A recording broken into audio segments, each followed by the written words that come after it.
Então, a minha palestra tem o nome Maglev Cobra, Inovação e Sustentabilidade em Sistemas para Transporte Urbano. Vou começar com um resumo executivo. É uma forma diferente de começar uma palestra, mas talvez seja interessante. Um veículo para transporte de passageiros, flutuando como um tapete mágico, sem a necessidade de rodas e de qualquer outra forma de contato com o solo, tornou-se tecnicamente possível com os avanços tecnológicos dos dias de hoje.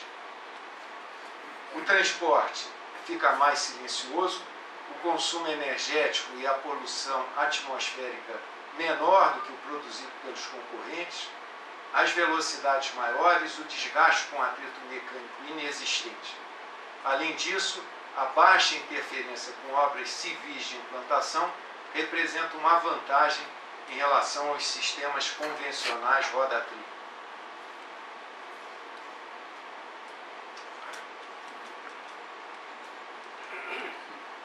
Forças magnéticas, as mesmas que conhecemos brincando com ímãs, permitem vencer a ação da gravidade e promover o fascinante estado de levitação.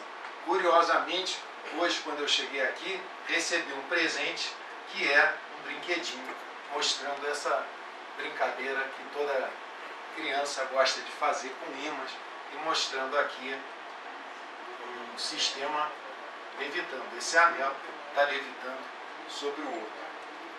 Naturalmente, controlar estas forças não é tarefa trivial e existe o trabalho de engenheiros, técnicos, físicos, economistas. Esqueci de colocar aqui arquitetos, me desculpa, mas deveria ter colocado até em primeira linha. Durante todo esse projeto, eu tive a felicidade de trabalhar com a arquiteta da cópia, Fernanda Metello, e eu reconheço que foi um diferencial para tudo que nós fizemos.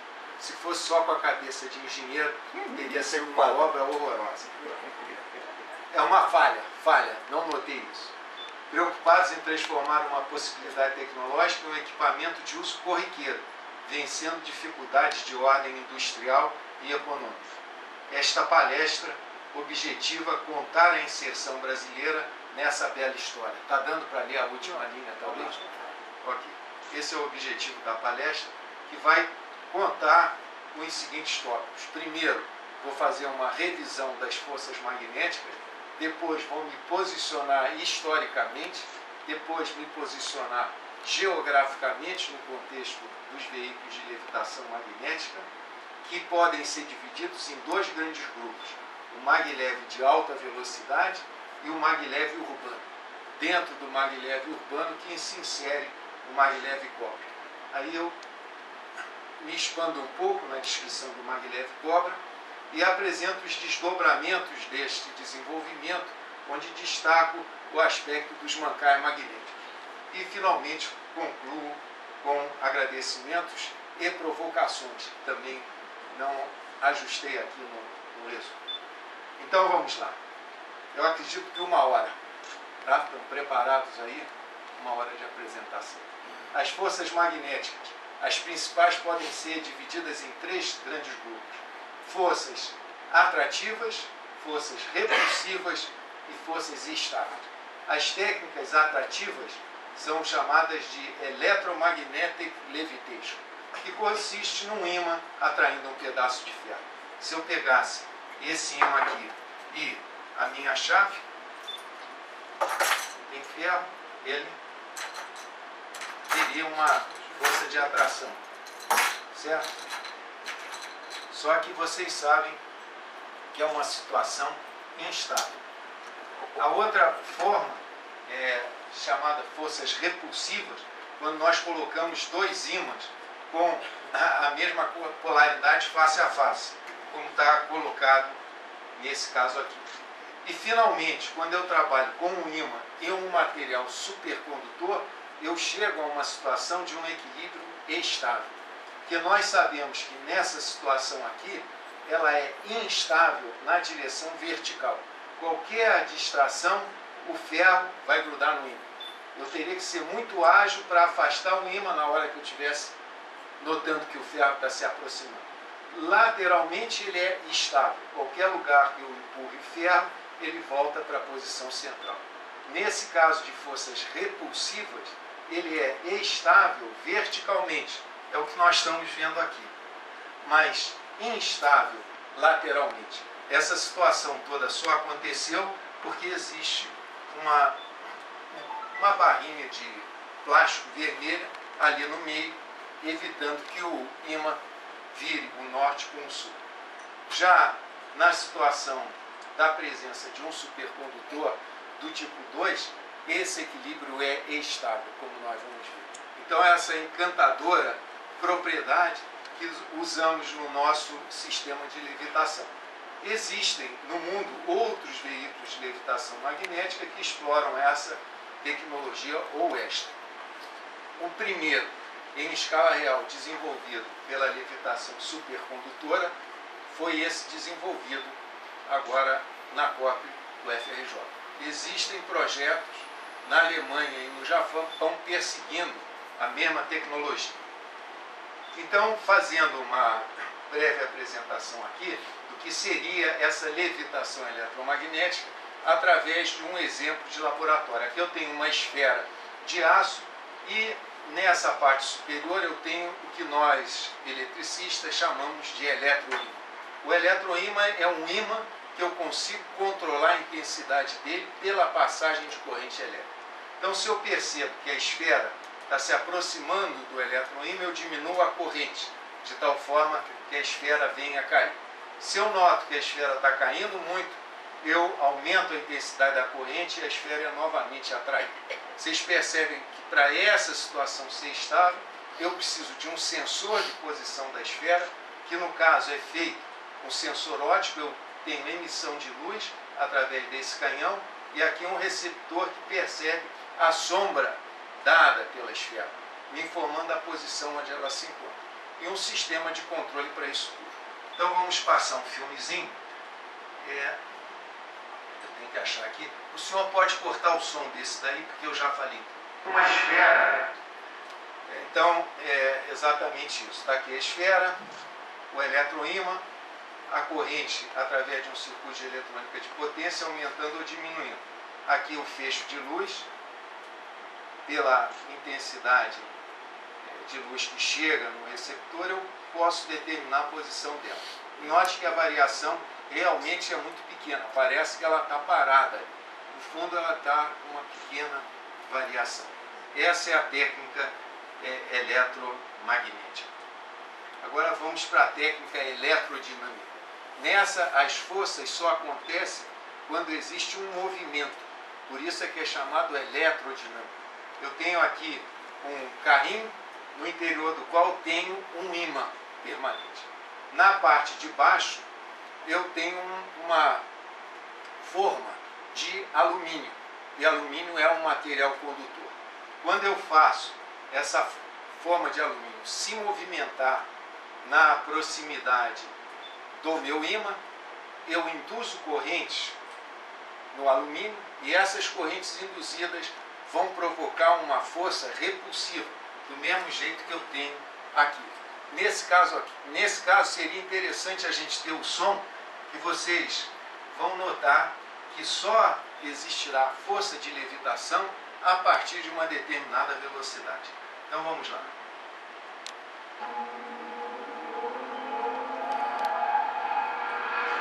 Eu senti que está levitando, afastei e agora eu desligo o motorzinho, ele vai pousar. Formidável, mas isso daí corresponde a um equilíbrio que, para mantê-lo estável, é preciso algum artifício. No caso, eu coloquei aqui preso 2 fiozinhos de nylon muito fininhos, que vocês nem estão percebendo. Mas se não fossem esses fios de nylon, esse sistema não permaneceria na posição apresentada. Agora, a próxima técnica de levitação é justamente usando ímãs permanentes, que estão colocados aqui, e supercondutores que estão alojados dentro desta caixinha azul. Essa caixa azul é uma garrafa térmica. É uma garrafa térmica para temperaturas criogênicas. No caso, aqui dentro, eu não coloco café, água gelada, mas eu coloco nitrogênio líquido, que tem uma temperatura aproximada de menos 200 graus Celsius. Por isso, o vácuo que eu tenho que ter nas paredes da minha garrafa térmica tem que ser um vácuo de primeira linha e outros cuidados especiais no criostato. Mas vocês verificaram que a interação dos supercondutores devidamente refrigerados com a linha de ímãs levará a uma situação de equilíbrio estável em todos os sentidos, no deslocamento de cima para baixo, no deslocamento de baixo para cima e nos deslocamentos laterais.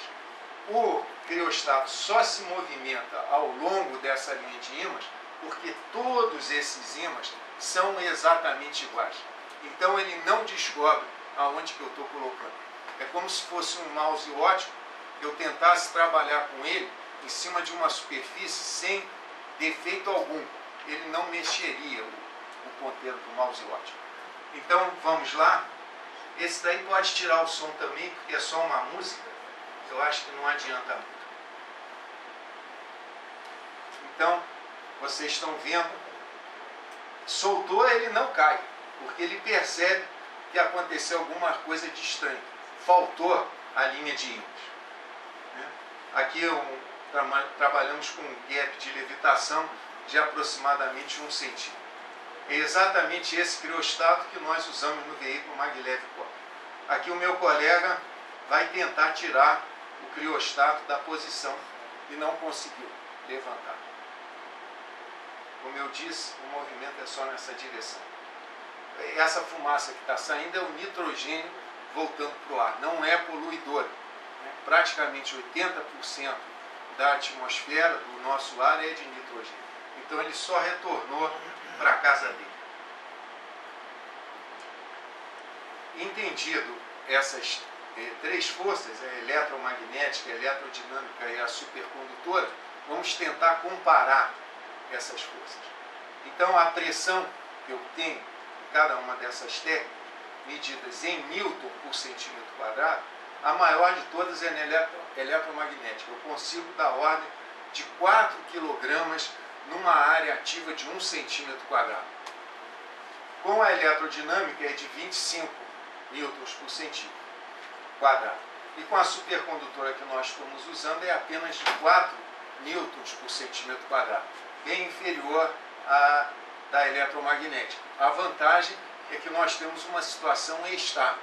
Eu não preciso, como no caso do eletromagnético, de sensores de posição, atuadores e controladores. E o gap, os óculos se trabalham em milímetros, na eletromagnética e na supercondutora é da ordem de 1 centímetro, na eletrodinâmica 10 centímetros. Grande desenvolvimento nessa técnica aqui, para alta velocidade, foi feita pelos alemães. Nessa técnica, pelos japoneses.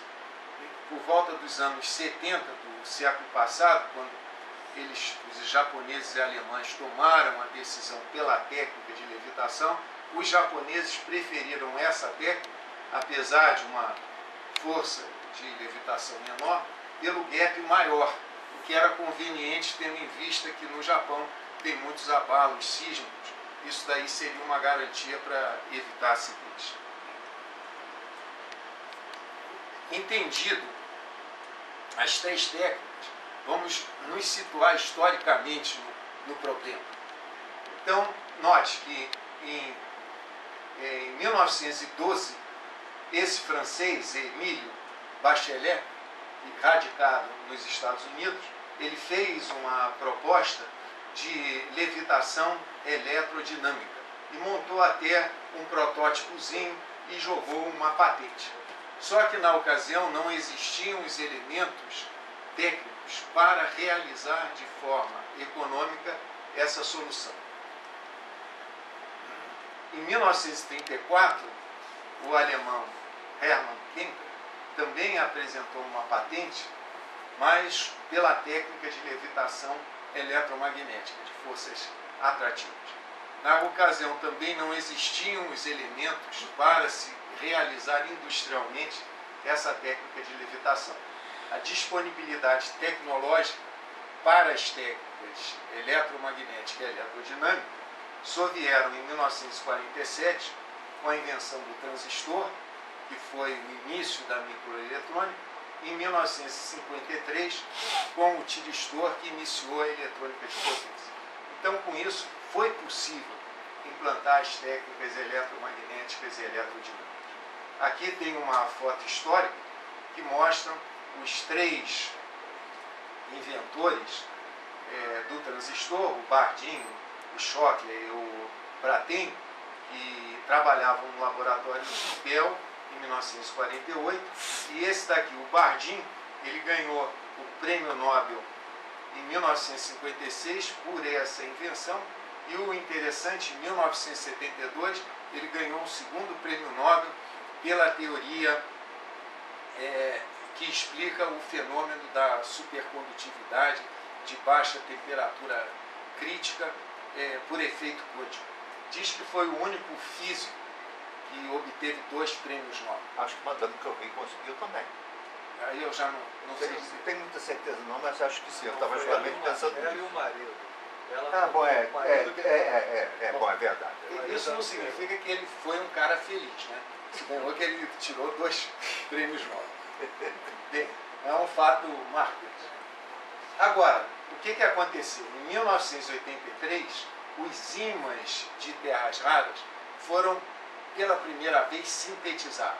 São ímãs que têm uma energia magnética muito superior à da ferrita, esses ímãs aqui são de ferrita, ou os ímãs de alumínio. Em 1987, os supercondutores de elevada temperatura crítica foram também sintetizados. E os inventores, né, desses supercondutores também ganharam o prêmio Nobel. O dos ímãs não. E a partir dessas condições foi possível implantar a técnica que nós usamos, a Superconducting Magnetic Levitation. Então percebe que os alemães e japoneses começaram a usar as técnicas EML e EBL por volta dos anos 70, ocasião que não era possível nem pensar nessa técnica.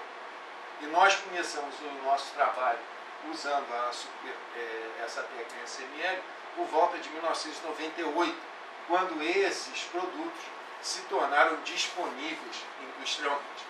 Não basta ter uma ideia, é necessário que a indústria acompanhe para a realização da ideia. Entendido? As cerâmicas supercondutoras. No caso, exatamente. Foram sintetizadas em 87. Pela IBM. Eles eram... na IBM se conseguiram os primeiros supercondutores de elevada temperatura crítica. O Ítalo Karikov foi conseguido no ano seguinte por uma pessoa que não ganhou o prêmio Nobel.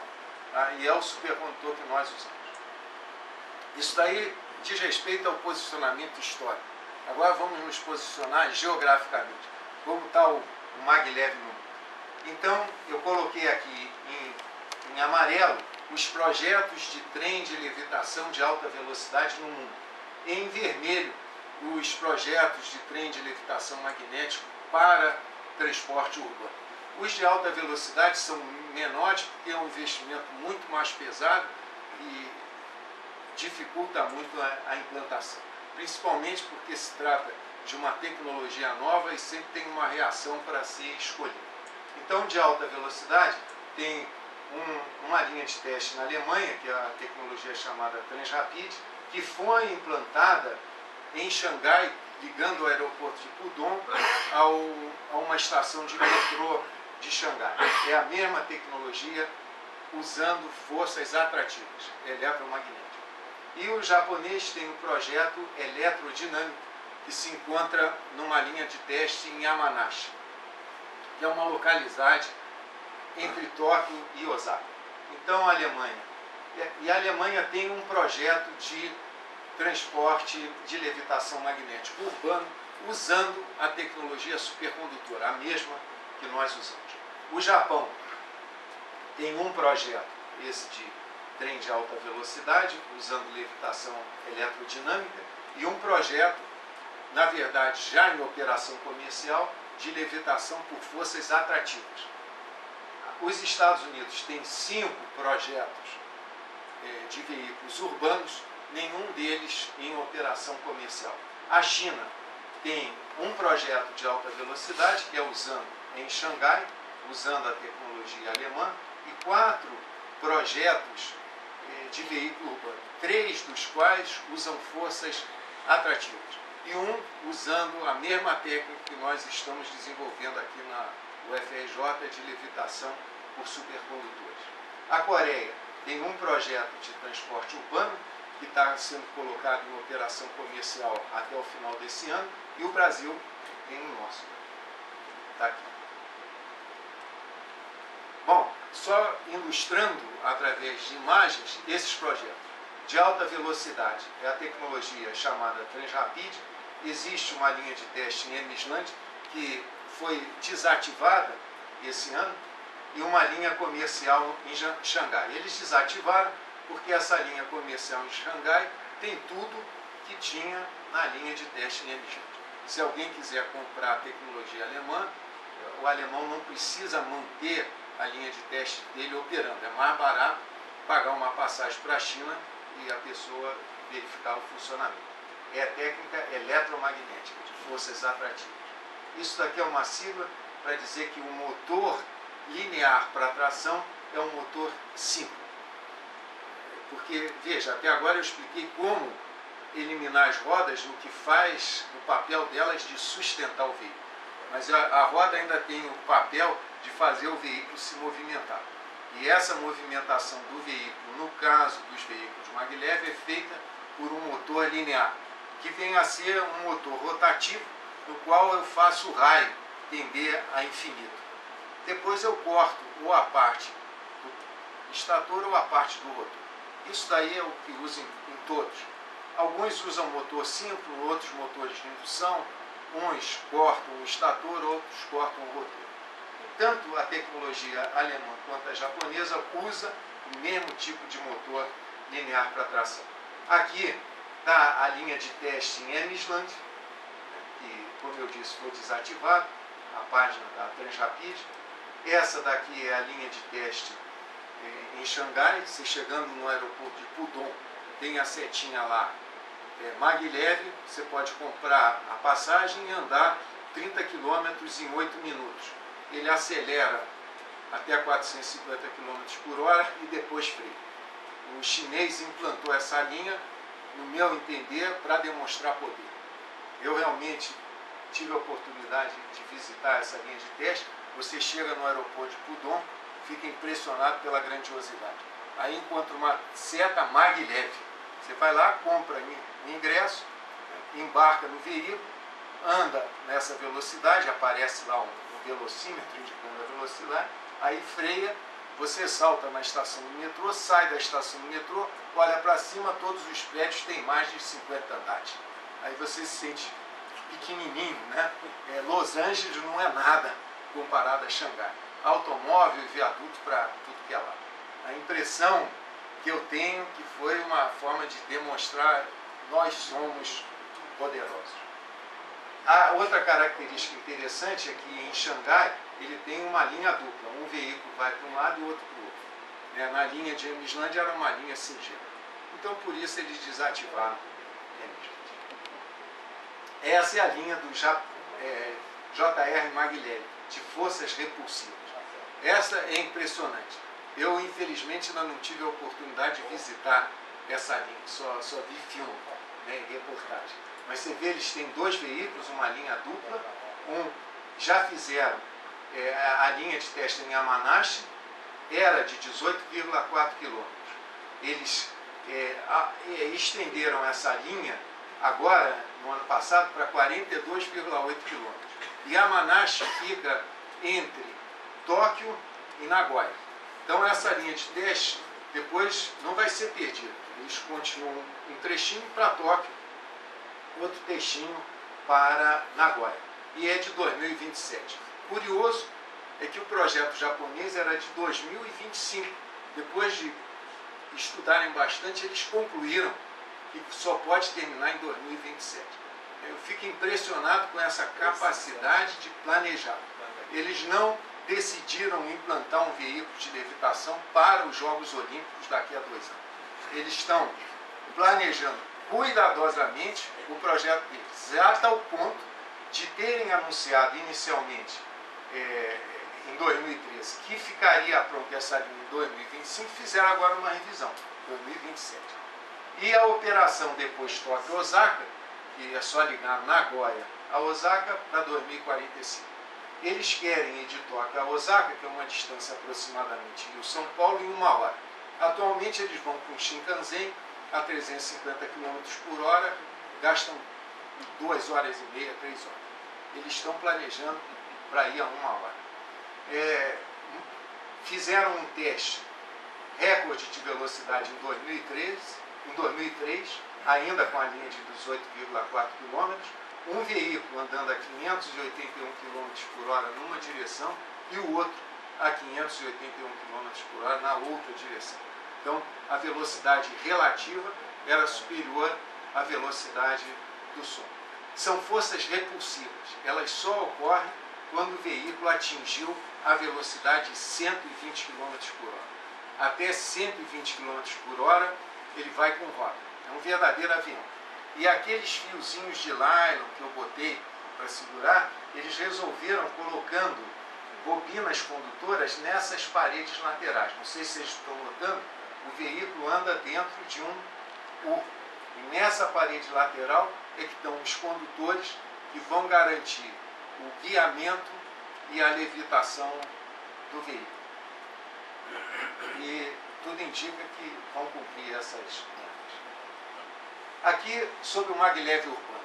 Não vamos nos assustar, mas são os 5 projetos dos Estados Unidos, o projeto do Japão, os 5 projetos da China. É engraçado que China e Estados Unidos é tudo em abundância, né?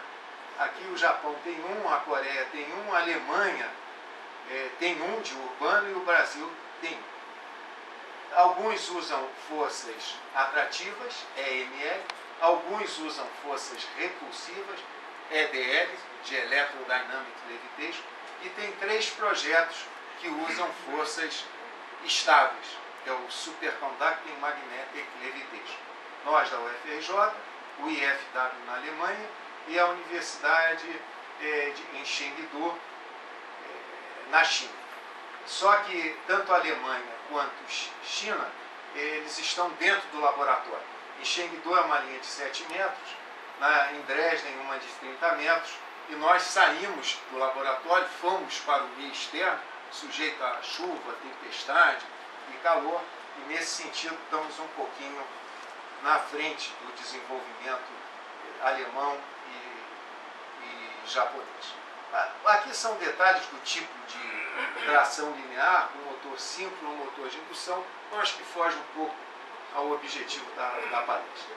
Aqui são fotografias de 3 projetos americanos. Esse daqui é o projeto da AMT, aqui é a página deles. Eles iniciaram esse projeto na Universidade Old Dominion e não deu certo. Então os alunos, como sempre são brincalhões, em vez de chamar de maglev, falaram magleft. Eu espero que o projeto maglev Cobra não venha a ser chamado também dessa forma. E essa é uma proposta de outra empresa norte-americana, fica em Boston. Essa eu tive a oportunidade de visitar. Dentro do laboratório eles têm esse veículo que se movimenta num trecho de 7 metros. Tem na General Atomics, essa foto fui eu mesmo que tirei. Foi num congresso de levitação magnética, eles pegaram esse veículo de levitação, colocaram aqui. Ele usa a técnica de levitação eletrodinâmica, só começa a levitar depois que atinge determinada velocidade. Aí o veículo saiu daqui e quando estava do lado de cá, os criadores falaram, está levitando, mas ninguém viu. Para mim não levitou. Para mim não levitou, porque esse projeto descontinuou, não foi avante. E também essa técnica de necessitar de uma determinada velocidade para alçar no estado de levitação, não me parece adequado para um transporte urbano. Eu vou andar no máximo a 70 km por hora. Então preciso chegar a 40 km por hora para começar a levitar. Até os 40 não vai. Mas foi isso. Eu vi, né? Não vi levitar, mas eu vi esse container andar para lá e para cá. Não sei também o que tinha dentro do container. Vai ver que não tinha nada. Bom, esse daqui já é o Linimo, é um HSST. A prefeitura da cidade do Rio de Janeiro, há uns 20 anos atrás, chegou a questionar a utilização dessa tecnologia. De fato, está implantada numa linha de 8,9 quilômetros. É curta, mas está em operação comercial. Usa forças atrativas e atinge velocidades em torno de 70, 90 km por hora. Os chineses têm 3 projetos de maglev urbano, não em uso comercial. Um em Beijing, um em Hunan, aqui os veículos que eles desenvolveram, e aqui outra em Xangai. São veículos de teste. Eu não tive a oportunidade de visitar nenhum desses veículos, mas essas fotos me foram passadas por um colega chinês. E aqui é o projeto coreano. Quando eu fui à Coreia, eu visitei o projeto coreano e tirei essa foto. Falei, puxa, todo mundo vai entender a evolução do projeto coreano. E de fato, né, olha lá, aqui dá história dos veículos de levitação magnético na Coreia. E está bem claro aqui, né, 1989, o mês de julho, eles desenvolveram o HNL01. Em 1990, em dezembro, eles desenvolveram o KIN01, depois o COMAG01. E assim por diante. Dá para tirar alguma informação. Isso ficou mais patente no próprio museu, isso é um museu de tecnologia, que eles tinham já todos enferrujados lá, os veículos que eles foram desenvolvendo em 90, 91, 93, 97, né? E depois eles têm, né, isso daí num parque dentro da cidade que está agora me fugindo o nome, não é Seul, essa linha de 1 quilômetro. Bem, e essa própria linha de 1 quilômetro, eu me esqueci de falar, está sendo agora implantada 7 quilômetros ligando o aeroporto de Seul a uma estação ferroviária, com 7 paradas. Esses agora são os projetos usando a mesma técnica que nós usamos. Em Chengdu, uma pequena linha de 7 metros, aqui é o presidente da China numa visita, aqui o Stockler deve conhecer o Rubens e o Ossione, quando foram lá visitar essa linha de teste. E aqui os alemães de Dresden fizeram um sisteminha muito bonitinho, dá para 2 passageiros, uma linha de 30 metros em forma circular, e percebam, eu não estou brigando nem com o chinês, nem com o alemão. Eu sou amigo de todos. O chinês recebe as nossas visitas, nós recebemos as visitas dos chineses, e com o Dresden nós temos um projeto Probral. No momento estou recebendo 2 alunos alemães trabalhando nesse projeto, vão ficar comigo. O mês que vem está indo um brasileiro, depois um professor brasileiro, para trocarmos ideias e mostrarmos que essa tecnologia usando supercondutores é melhor do que as outras e melhor do que o roda-trilho. Depois, a gente pode brigar. Eles ficam com o mercado lá na Europa ou na Ásia, a gente fica com o mercado das Américas. Isso daí, o que vai acontecer no futuro, ninguém pode dizer. Vamos comparar. Então vamos ver. Maglev urbano vezes maglev para trens de alta velocidade. Então, eu coloquei aqui as técnicas. Estável, que é que nós usamos, Superconducting Magnetic Levitation, as eletromagnéticas e as eletrodinâmicas. Andando a uma velocidade de 70 km por hora e andando numa velocidade de 450 km por hora. É que 70 km por hora é o urbano, 450 é o de alta velocidade, que é uma velocidade que o roda-trilho nunca vai poder atingir. Então, o que se nota? Em termos de tração, eu preciso muito mais a 450 km por hora do que a 70 km por hora, porque o atrito predominante é o atrito do ar. Um avião não tem esse atrito porque está quase que andando no vácuo, mas esses veículos estão andando na altura do solo, praticamente. Então, quando eu falo em termos de tração, a baixa velocidade é desprezível, comparando a alta velocidade. Agora vamos ver em termos da potência que eu necessito para manter o meu veículo levitando. Se eu estou usando a técnica eletromagnética, e aí eu tomei uma composição usual, eles precisam de 500 kW. Isso independente da velocidade, porque a levitação independe da velocidade. Já na eletrodinâmica eu preciso de mais potência para manter o veículo levitando. Na técnica de supercondutores é bem menos. Aqui eu botei a quantidade de quilowatts por tonelada que eu tenho que manter para suportar. Então é praticamente desprezível, praticamente zero. Então qual é a conclusão que eu tiro dessa figura? Se eu estou falando em andar a alta velocidade, a quantidade de potência necessária para manter o veículo levitando, usando tanto a técnica eletromagnética quanto a eletrodinâmica, pode ser desprezada, ainda mais a eletromagnética. Aqui, 10.500 watts para tracionar. Só estou gastando 500 watts para fazê-lo se movimentar. Já se eu penso em transporte urbano, a quantidade, a potência que eu necessito para sustentar o veículo não é desprezível. Esse caso que é mais favorável, eu preciso de 500 kW. E para tracionar apenas 150 kW. Se fosse a eletrodinâmica, aquela que o pessoal de San Diego quis desenvolver, eu precisaria de 5.000 kW, quanto para tracionar só 150 kW. Então não faz sentido usar, não faz muito sentido usar essas técnicas trabalhando a baixa velocidade. Já a supercondutora já se mostra interessante. Ela não é aconselhável para alta velocidade, porque a minha linha é de ímãs. E isso daí é muito mais caro do que a linha de condutores ou a linha de material ferromagnético que eu preciso nessas técnicas de levitação. Bom, comparando agora o maglev com o roda-trilho.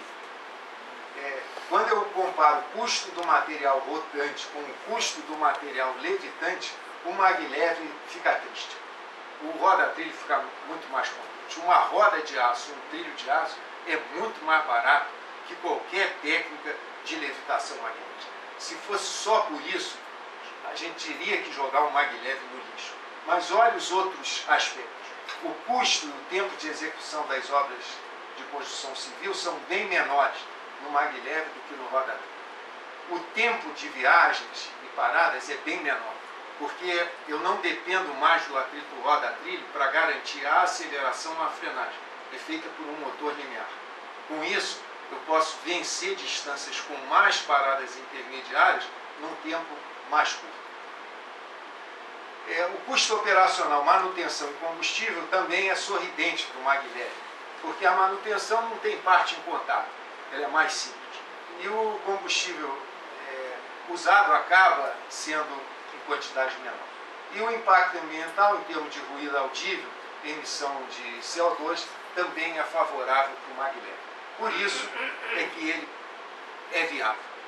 Na parte que não diz respeito ao material rodante ou levitante, ele é mais interessante. Vamos falar agora do maglev cobra.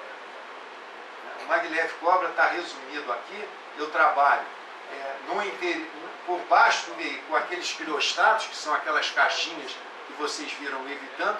Eu estou substituindo as rodas redondas por rodas quadradas. Parece brincadeira, mas é verdade. Eu tenho aqui uma linha de ímãs, como vocês viram naquele filmezinho, e no meio está o meu motor linear. Aqui, novamente, o motor linear no meio. Aqui, essas rodinhas que vocês estão vendo, é só uma questão de segurança. Caso venha ter alguma falha, ele se apoia nas rodinhas. Aqui temos um resumo gráfico, está a equipe, ou parte da equipe do projeto, a linha de ímãs aqui, o criostato, no meio o motor linear, e aqui eu dou um zoom, você vê aqui embaixo eu tenho a linha de ímãs, aqui eu tenho o supercondutor, e eu consigo um gap de levitação da ordem de 1 centímetro. Esse filme é interessante porque esses dois rapazes aqui, este e esse, que são mais pesadinhos, eles resolveram ficar pulando em cima disso daqui e eu filmei o comportamento do criostato. Essa daqui é legal ter o som. Vamos ver.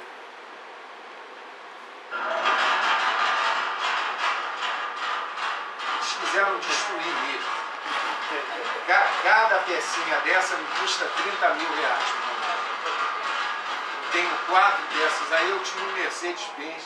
Eles tentaram destruir, mas não conseguiram. Bem, vamos botar as fases do projeto Maglev Cobra. Isso daí eu estou trabalhando desde, não mostra aqui, desde 1998. Aqui está posto 2000, porque foi na ocasião que conseguimos algum dinheiro para fazer uma linha de teste em modelo reduzido dentro da UFRJ. É um verdadeiro brinquedinho. No período de 2008 a 2012, eu consegui, com apoio da FAPESP e da Coptec, dinheiro para construir um protótipo dentro do laboratório. Eu chamei de protótipo funcional. Isso daqui é apenas uma prova de conceito. É nessa situação que está o projeto alemão e o projeto chinês, dentro do laboratório. De 2012 a 2014, com recursos do BNDES e apoio de algumas empresas, que eu mencionarei mais no fundo, foi possível construir essa linha de teste de 200 metros. E o passo seguinte é a industrialização. Isso tudo está colocado aqui em termos de umas siglas estranhas, TRL 1, 2, 3, 4, 5, 6, 7, 8 e 9. Eu destaquei o 8 porque é o passo que nós estamos dando.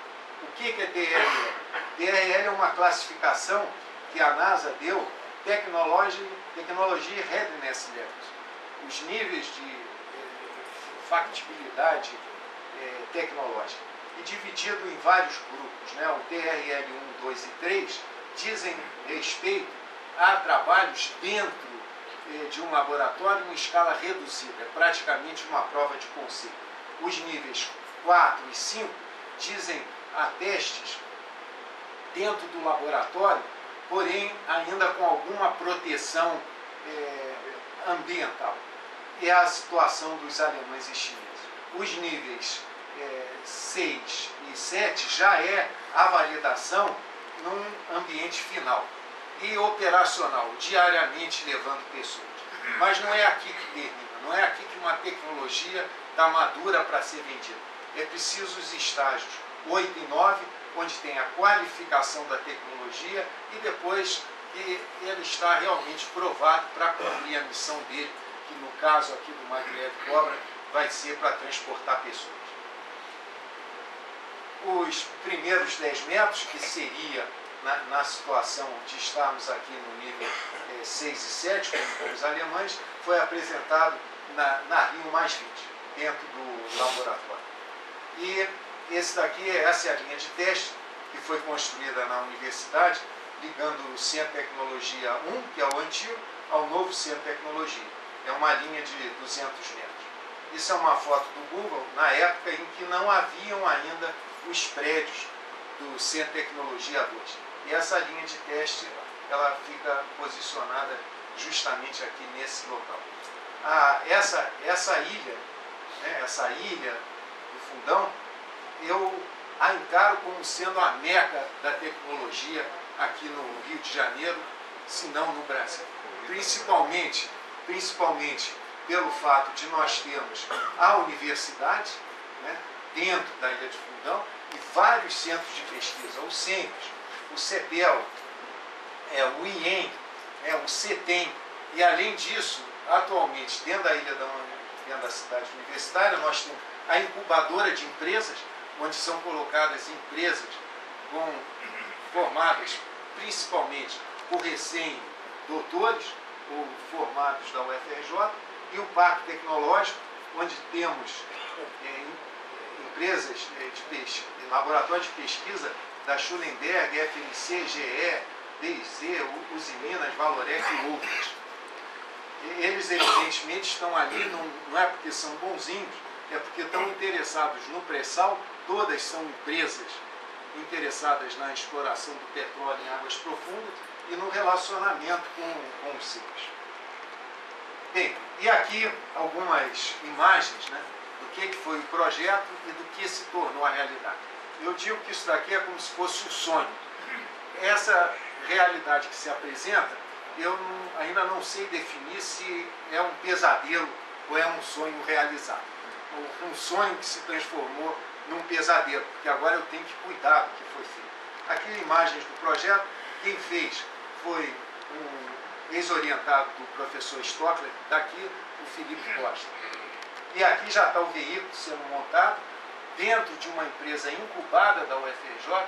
Isso daqui não foi feito na Petrans ou em outra empresa grande, foi feita na Olus, que é uma empresa da UFRJ que faz barco avião. Eles exportam uma categoria chamada DIN. E quando eu perguntei na Petrans quanto vai ficar esse desenvolvimento, eu falei, eu não vou ter dinheiro para desenvolver isso. E o pessoal da Olus comprou a briga de desenvolver. Está ali num estágio intermediário, foi objeto de revistas da área técnica, né, que é a revista ferroviária, e nesse momento é o projeto de arquitetura das estações CT1, CT2 e da linha elevada, feita pela Fernanda Metelo. Quando eu olhei isso, achei bonito demais. A estação CT1, estação CT2, a linha elevada. E a Fernanda discutiu muito com o engenheiro projetista, porque inicialmente, por exemplo, essa treliça da Fernanda era um pouquinho mais baixa. Mas o Augusto, da Tecton, verificou que não era possível. Então adaptaram o projeto. Isso tudo se tornou realidade. Aqui no dia 23 de setembro de 2013, foi colocado o primeiro pilar da linha elevada. No dia 15 de outubro de 2013, que seria amanhã, vamos comemorar um ano, né? Eu peguei a data 15 de outubro porque é o dia do professor, né?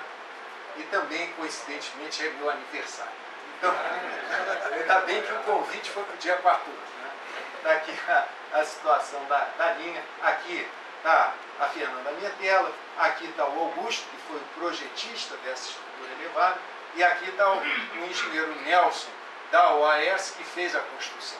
Porque ao longo dessa caminhada eu recebi dinheiro do BNDES, mas o apoio da OAS para a obra civil, o apoio da Valorec, que forneceu toda essa estrutura metálica para realizar a obra, da White Martins também, que nos auxiliou na parte criogênica.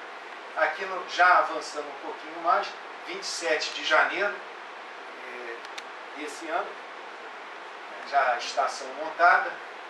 Aqui está o Felipe Costa, né? Você reconhece ele, pessoa-chave nesse projeto. Aqui já está a linha elevada, no dia 27 de janeiro. 27 de janeiro, vocês percebem aqui, chegando parte da estrutura metálica que ia ser encaixada nesse pedacinho, ainda não estava avançado. Aqui já no dia 23 de abril de 2014, a estação andando, 23 de abril novamente, aqui a linha de ímãs sendo colocada, ainda não estava terminando, e eu angustiado que eu via que esse negócio não ia ficar pronto, porque eu tomei a decisão de organizar um congresso, o Maglev 2014, que é o Congresso de Levitação Magnética, que vem ocorrendo desde 1977, iniciando Estados Unidos, Alemanha e Japão, aqui no Brasil, que foi a 22ª conferência. Foi de 28 de setembro a 1º de outubro. E o meu compromisso é que no dia 1º de outubro nós demonstraríamos a linha para a comunidade internacional. Isso daí é, como nós falamos na universidade, o deadline para ter o artigo pronto. E sem o deadline o artigo não fica pronto. E realmente foi um período muito angustiante, porque enquanto eu estava lá na conferência, lendo artigos e tal, a turma estava lá na universidade fazendo os últimos ajustes para o veículo funcionar. Efetivamente, o primeiro dia que ele funcionou foi no dia 1º de outubro de 2014. Aqui são as conferências Maglev, foram 7 na Ásia, principalmente Japão, e uma vez na China, e uma vez na Coreia, na Europa, predominantemente Alemanha, mas teve também na Suíça, nos Estados Unidos, e uma vez no Canadá, e na América do Sul tinha havido apenas uma conferência, no ano 2000, quando nós iniciamos o projeto. Então foi exatamente essa transparência que eu apresentei em 2011 na Conferência da Coreia para justificar que a próxima deveria ser no Brasil, por uma questão de justiça. E foi aceito e trabalhamos para chegar no dia 1º de outubro, e o dia 1º de outubro chegou. Aqui estão algumas fotos do dia 1º de outubro, alguns visitantes estrangeiros, o veículo funcionando, ele funcionou, vocês viram na televisão, quem não viu, eu trouxe imagens aqui, ele levitando. Não foi tudo perfeito, teve coisa que nós percebemos que precisa melhorar. Está aqui, ó, 1º de outubro, uma foto, ele levitando. Tem que ver. É 1º de outubro. Ainda tem outra. No dia 1º de outubro de 64, a primeira linha de Shinkansen, o trem de alta velocidade japonês, roda aqui, foi inaugurada em Tóquio, em tempo para os primeiros Jogos Olímpicos que ocorreram na Ásia. Esse fato histórico marcou o início de uma das tecnologias mais consagradas de transporte roda-trilho de alta velocidade. No dia 1º de outubro de 2014, apresentamos o projeto Maglev Cobra para a comunidade internacional, representada pelos participantes da Conferência Maglev 2014. E a data é alvissareira, pois estamos nos preparando para os primeiros Jogos Olímpicos da cidade do Rio de Janeiro e do Hemisfério Sul.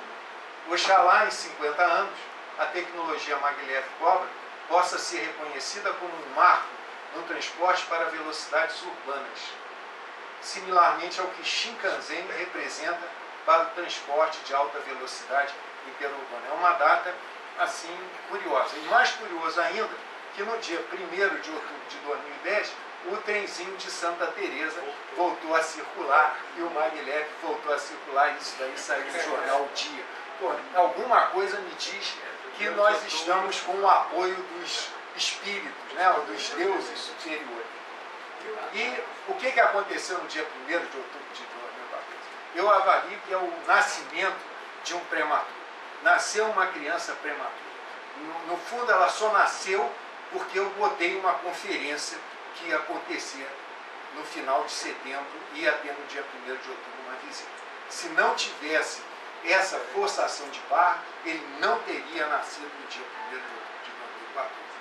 Eu não sei também certas coisas que acontecem curiosamente na minha vida. Um fato é que eu, por exemplo, nasci no dia do professor, eu sou professor. A outra que vocês vão ver na última transparência que eu apresento, e eu deixo de curiosidade para vocês, é alguma coisa que me indica que tem algo levitando ao meu redor. E recentemente eu tive a experiência de receber um neto prematuro. Aqui é a minha filha, e esse daqui é o Felipe com 800 gramas. Isso daí modificou a nossa vida completamente. Eu, inclusive, mudei de casa, precisa de uma atenção especial, porque não é uma criança a ter. E o nosso Maglev Cobra nasceu prematuramente. E vamos aos desdobramentos dessa tecnologia. Eu penso no Maglev como aquela ideia de mandar o homem à lua. Isso é uma ideia maluca, fazer um veículo de levitação. Mandar o homem à lua pode ser uma ideia maluca, mas os desdobramentos que vieram de mandar o homem à lua foram grandes. Depois se verificou que foi até bom mandar o homem à lua. Mesma coisa eu vejo no Maglev Cobra. Eu posso, com essa tecnologia, iniciar a fabricação de ímãs de terras raras no Brasil, com grande impacto na indústria eletromecânica, motores, compressores. O Brasil tem a matéria-prima, exporta a matéria-prima e importa o produto, como eu importei os meus ímãs da China. A Universidade de Santa Catarina já tem no laboratório todo o processo industrial preparado para a produção de íons. E nós continuamos nos arrastando nessa situação. Eu posso partir para a fabricação de supercondutores que vão ter grande impacto no setor elétrico. Transformadores, geradores, limitadores, cabos. Esse problema da Light, de ter bueiro explodindo, de não ter mais lugar para passar os cabos necessários para alimentar uma cidade crescendo, podem ser resolvidos com cabos supercondutores. E o Brasil, novamente, tem a matéria-prima e muito conhecimento para a produção, mas ficamos importando. A fabricação de conversores de potência, isso aí no ponto a DEG teria interesse, fabricação de vagões leves, um eventual interesse da Embraer, porque o nosso veículo é como se fosse um avião, tem todas as características de um avião. O concorrente da Embraer, que é a Bombardier, ela fabrica vagões também. Então, em vez de eu fazer esse veículo na obra, e nós penamos muito, a porta ainda não está fechando direitinho, porque fazer uma porta não é fácil, tem uma série de detalhes tecnológicos, possivelmente eles sabem. E outro ponto importante é a parte de mancal magnético. Tem uma aplicação em flywheel, armazenadores de energia, ultracentrífugas. Eu trouxe aqui uma figura do que seria um mancal magnético. Eu tenho o eixo que tem que ser suportado para encostar no estator. Normalmente isso é feito com cilindros, com esferas ou com uma película de lubrificante.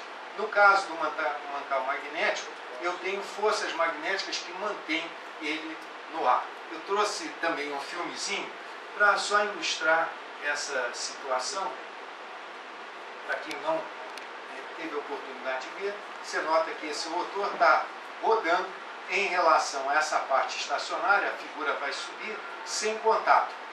Você vai falar, puxa, isso daí é muito fácil. Só que tem um pequeno problema, que é justamente porque aquilo também está escondido. Não sei se vocês conseguem ver, tem um pedacinho de vidro ali, tem um ponto de contato.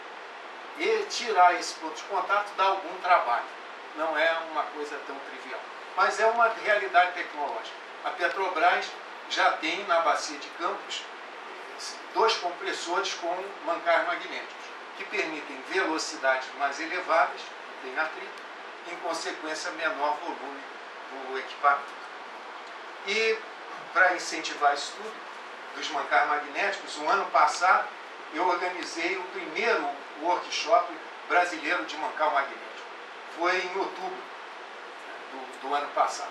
Na verdade, o nome não deveria ser primeiro, devia ser primeiro e último Congresso Brasileiro de Mancal Magnético, porque eu só organizei esse congresso com o objetivo de trazer para o Brasil o Congresso Internacional Simpósio Magnético Perto. Eu quero trazer para o Brasil esse congresso. E eles olharam desconfiados, como é que você, tupiniquim, quer organizar um congresso que sempre foi, olha, esses são mais elitistas do que o pessoal da Maglev, porque os congressos sempre foram, não é na Europa, na Suíça, não é na Ásia, no Japão, e não é na América do Norte, é nos Estados Unidos. Vamos ver? Olha aqui, 88, Suíça, o outro, Japão, Estados Unidos, Suíça, Japão, Estados Unidos, Suíça, Japão, Estados Unidos, Suíça, Japão, opa, apareceu a China se impôs. Epa, eu existo. Depois vem Estados Unidos, Áustria, aqui eu escrevi errado, já foi uma exceção. Foi agora, esse ano, 2014, em setembro, eu estive lá. Já foi uma exceção porque saiu da Suíça. 2016 vai ser Japão. Teve uma briga de onde ia ser 2018. E o chinês falou, não, de 2018 vai ser na China. E os presidentes falaram, mas escuta, a China já é a Ásia, 2 vezes na Ásia, e o chinês fez as pessoas entenderem que a China é um continente, não é mais parte da Ásia. E finalmente em 2020 vai ser aqui no Brasil. Vamos trazer com a intenção de aglutinar as pessoas com o objetivo de aplicar a levitação magnética não só para transporte, mas também para a rotação. Industrialmente tem muito mais apelo. Bem, continuando aqui os desdobramentos, a parte de tração linear com variada aplicação industrial, a movimentação linear pode ser usada em outras aplicações, não só em transporte, o estabelecimento de novos padrões arquitetônicos, aqui eu não me esqueci, e de transporte para as cidades, e um projeto, que aqui me toca mais diretamente, catalisador de novos talentos para a carente área de tecnologia e ciência. Se esse projeto não for para frente, eu me sinto gratificado pelo fato de ter formado bons engenheiros, bons mestres e bons doutores, e cumprir a minha missão de professor. A minha função é ser professor, não é ser projetista. Acabou de dobramento? Não. Tem desdobramentos mais importantíssimos, que é o primeiro, que é a questão da fabricação das usinas de terras raras. Primeiro, vai ser muito complicado você fazer isso, porque a gente não tem uma política de terras raras. Né? O país não tem uma política de terras raras. As terras raras, elas são, os japoneses, por exemplo, o subproduto da produção de manganês, lá em Pitina, na Amazônia, é hídrico.